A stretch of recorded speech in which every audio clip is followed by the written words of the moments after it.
Brianna is an arts educator and retail manager with a love for community advocacy. She is a lifelong Rhode Islander and most recently ran for office to help shake up the status quo and give a voice back to the working class. She is now the representative-elect for District 64 in East Providence. Good afternoon, everyone. I'm just so honored and privileged to be standing here with you guys. Thank you for sticking with us through this chilly October day. As Liz mentioned, my name is Brianna Henry. I have many titles and many labels. I am Black, I am Nipmuc and Narragansett, I am Cape Verdean, I am a daughter, I am a sister, a friend. I'm also a retail manager, a theater teacher, and a whole lot of other things. If you ask my friends, I'm the loudmouth or the caretaker. But more recently, in a crazy bout of actions, I decided that I would run for office, and I have now added the title of representative-elect. I'm here because I want to express to you guys what it means to reclaim your power, what it means to take that back. So in my retail environment, I sell makeup. I'm a makeup artist and I'm trained in that. So how does a lipstick slinger go to a legislator? It's something that I'm still wondering, but somehow I'm here and I'm ready to take it on. When I go back to the start of it, similar to Bethany, it was just kind of like this whirlwind from the very beginning. I had no idea what I was actually getting into until my feet were already wet. I'm really just in a moment of disbelief all the time that someone like me, growing up the way that I did, just over the way in the east side of Providence, could be in a position of power. Why would anyone want to entrust me with the lawmaking here in this state? But then I thought about it. I'm part of the people that I'm creating a voice for. There is no reason why I shouldn't be in this position. I was asked when I was first recruited by the Rhode Island Political Co-op, would you say you're political? My first response in my head was, no, I don't think so. I've never been outwardly like up for an issue or anything like that, but I've always had conversations amongst friends.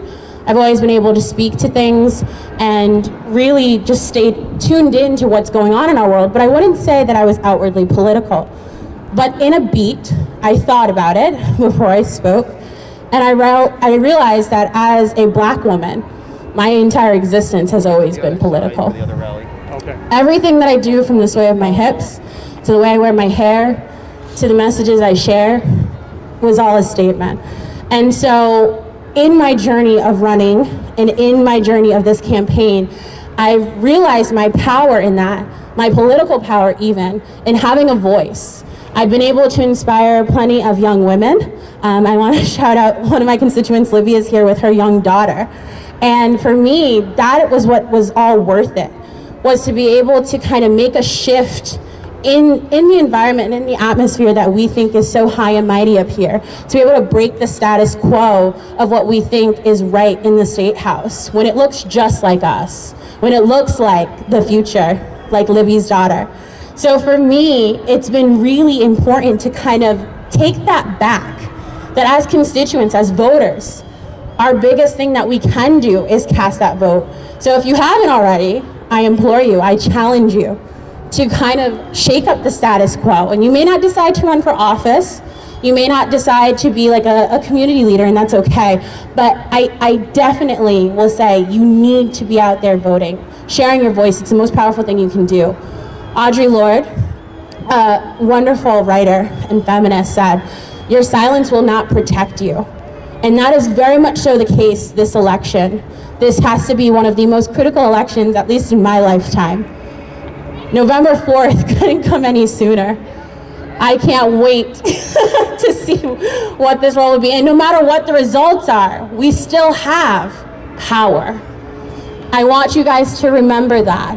And that power goes from, the national level all the way down to the local level. I want you guys to think about holding your elected officials like myself, like Jess, and like the other speakers that have come up here, and hold us accountable to our positions. Hold us accountable to the power that we've sought out from you guys. Because in fact, you guys are the ones with the voices. You guys are the ones with the power. So I really challenge you. And I want to leave you with one quote that my mother always used to share with me as you think about whether or not you're going to vote, because it shouldn't be an option. But she always used to say, if you don't ask, the answer will always be no. If you don't demand it, the answer will always be no.